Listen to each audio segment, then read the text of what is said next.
Saturday nights meet action at Jefferson Speedway. Top cars and stars from Dane, Rock, and Jefferson counties battle it out on Wisconsin's action track. Nearly 100 cars in door-to-door, fender-to-fender, action-packed excitement. This Saturday night, the toughest drivers do it again at Jefferson Speedway. Qualifying at 5:30, racing 7:30. Adults only $6, youth $4, under 8 free. Jefferson Speedway, only 25 minutes east of Madison, halfway between Cambridge and Jefferson on Highway 18.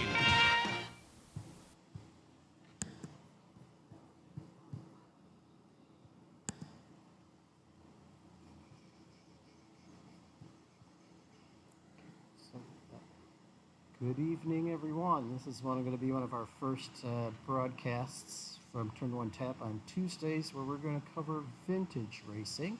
I'm going to kind of tweak the system here, but we are going to start with racing from June 11th, 1994. And I have Terry Tucker here, and he's going to kind of give us a little commentary on the races that we have here. So stay with me, and you're going to see some exciting stuff.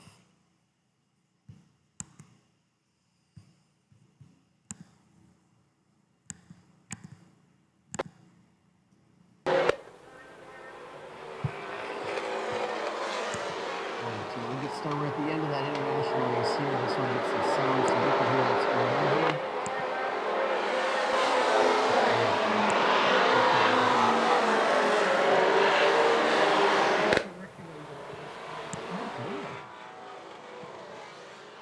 All right, I'm going to have you sit up front here and watch. I'm going to kind of monitor and tell me. I think we're watching the end of the international race here, right?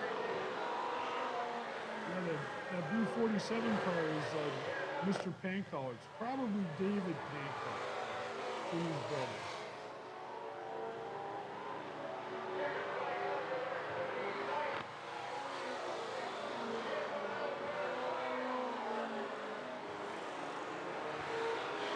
Somebody's going through the infield for some reason. Don't know why.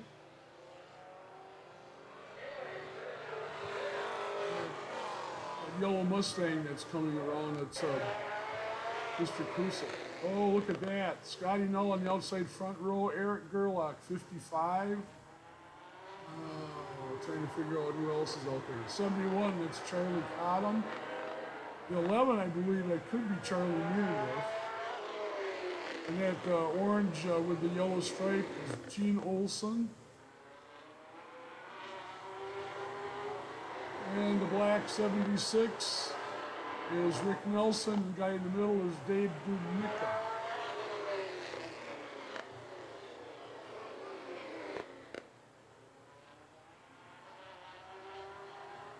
There's two Lake Mills guys, Scott Null and Charlie Murendorf, racing for the lead.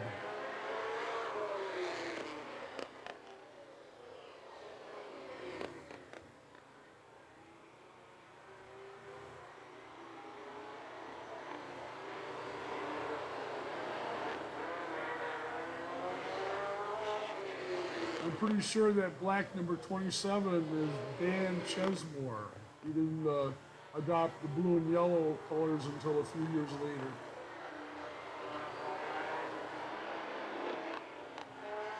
The guy, the 86 car is B.J. Erickson. He just got tagged by Mr. Olson.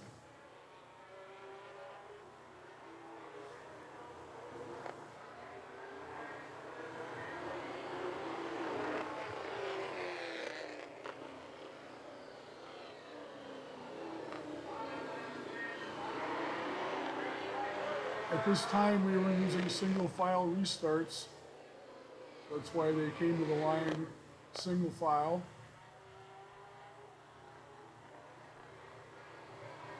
Oops, Charlie.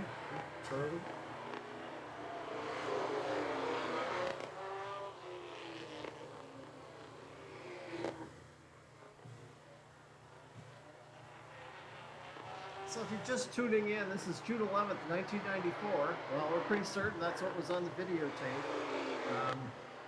And who are your top competitors that year in 94 that you remember? Rick Nelson was tough to beat. B.J. Erickson was a top 5 car. I believe that Scott Null finished second in the point standings that year to Mr. Nelson. I might be wrong on that. Charlie Cottom was top 10 car most of the time. I just ran into him at Oktoberfest last fall. I don't know what he's doing, but he looks like he hasn't aged much. Yeah, he's going to teach me how he did that. Well, that's the features back then. These were almost always 35 lappers. One time we ran 50 lappers for like mid-season or season championships. Also, I'm pretty sure these cars were on what they called the McCreary Roadstar. Pretty much a 7 or 7.5 inch tire.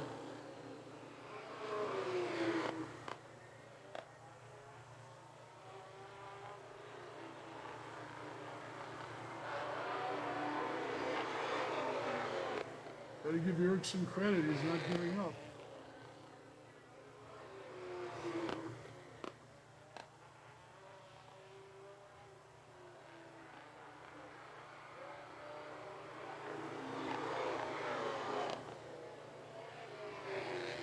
It's a testament to the skill and respect that these guys had. These cars were nowhere near as easy to drive as some of the ones today. They were, well, frankly, they had a lot in common with a dump truck at times. That 82 car, Dave Dubnicka, is from the Slinger area. He raced with us for about 5 years.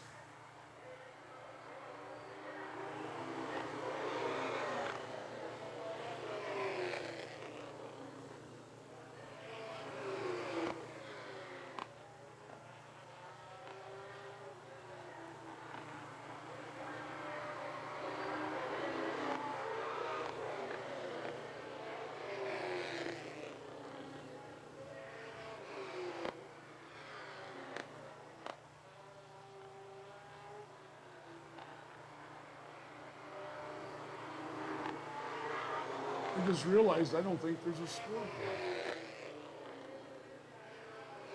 When did you get the scoreboard? I'm watching. 96 or 97. No scoreboard there. There's no scoreboard.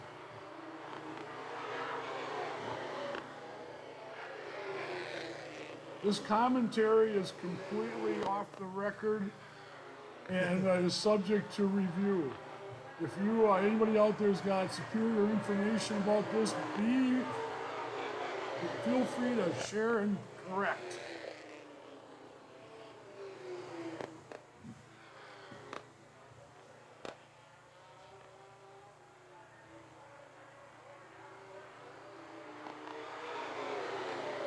Who's announcing? And kind of hear in the background, I can't hear the voice now. I'm almost certain it's Randy Cammy. I think he was announcing out here starting in '91.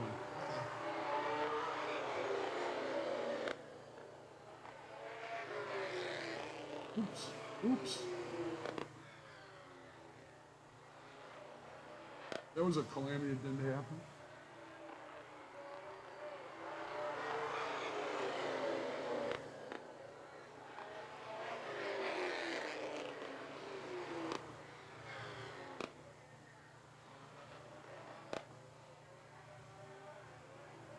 These cars were so easy to overdrive.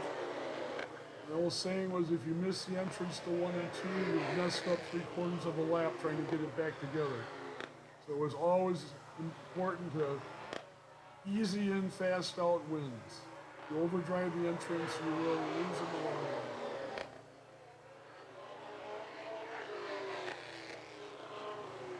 That's 70, that's Bob Cottom, who's also from Janesville. 89 is a Gerlach, I believe. I'm not sure. Uh-oh. Take it easy.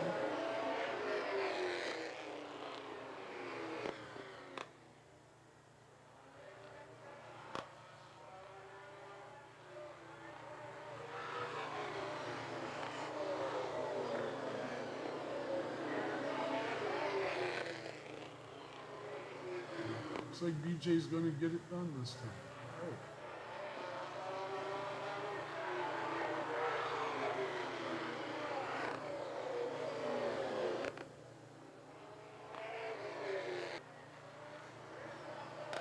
Dubnicka's, the leader, is probably saying, how many laps are left? Oh, no!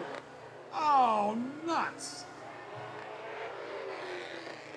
Oh, man.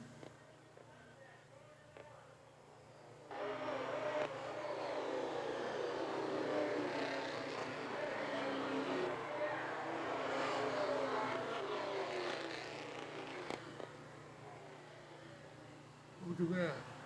Charlie Cottom's in the lead.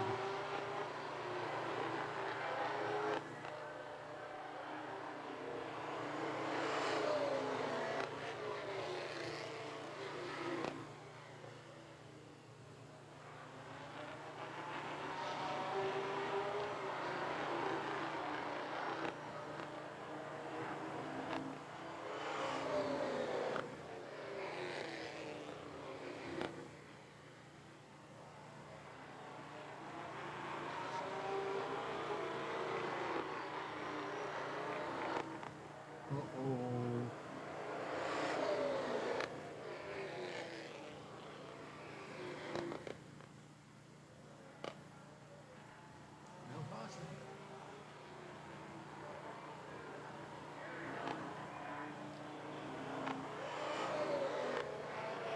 Huh.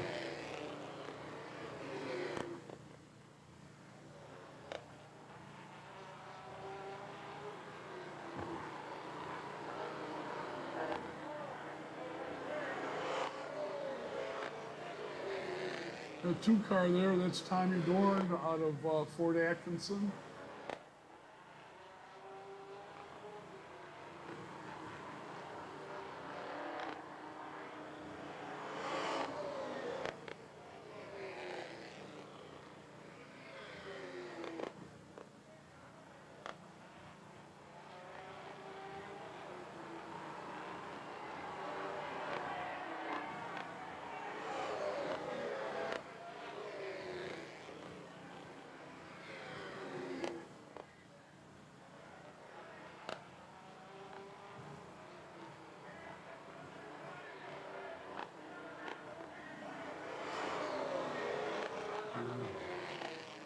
So the winner of this one was Charlie Cotta with B.J. Erickson of Cambridge second.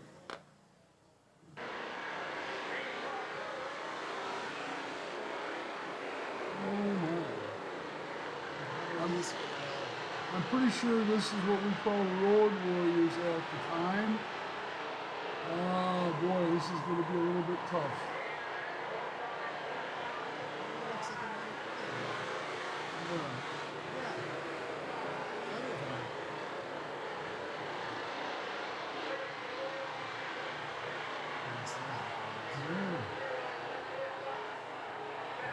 This is where we can get a little bit of help.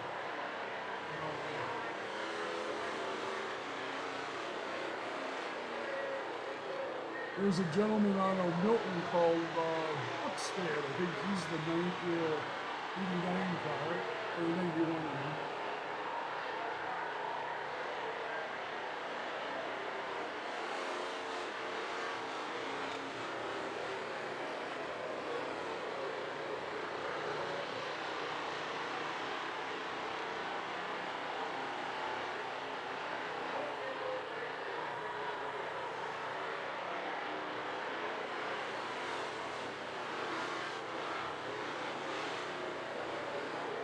These guys about 25 laps, 20 laps? 25 usually.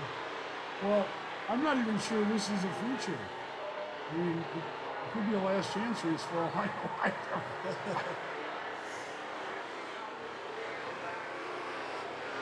It's 20 minutes left in the race. Yeah, I think that can be featured.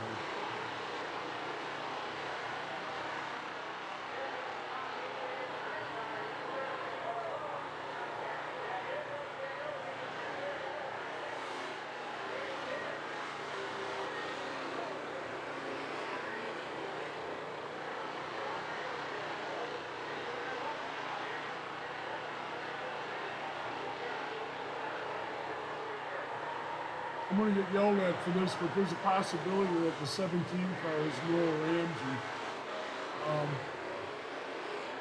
Used to be known as the Blue and Green 17.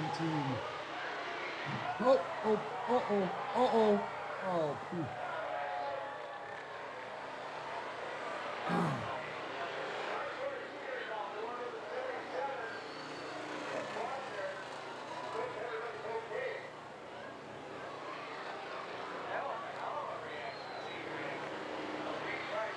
That was a relatively hard hit. Could have been, I'm sure there's a few front stubs on those cars that are going to have to be worked on.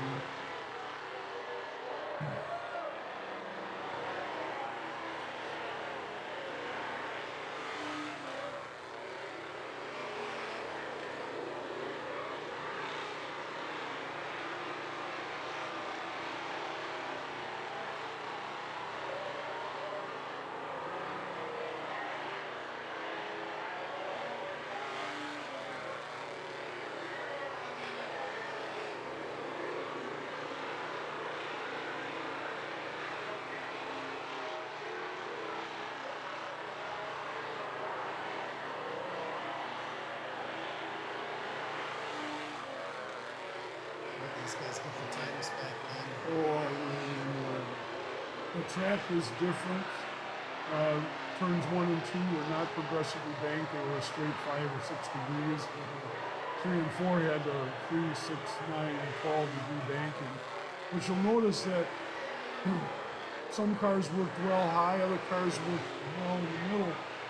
Nobody was using the really low side of 3 and 4 until guys like Randy Bragg and Jimmy Tate and a bunch of other guys started playing around with making the lower groove work. All right, so well, that concludes our first trial run of streaming at night. We had at least a dozen folks watching us tonight. Oh Lord. Yeah. So Editorial comments are welcome. Civility is a good idea. So, all right, thanks everyone for watching this quick test live from TurnOneTap and some vintage racing. And stay tuned. I'm sure we'll have more content each week. And this YouTube channel, please subscribe as we're going to put more videos out there as well. Thanks.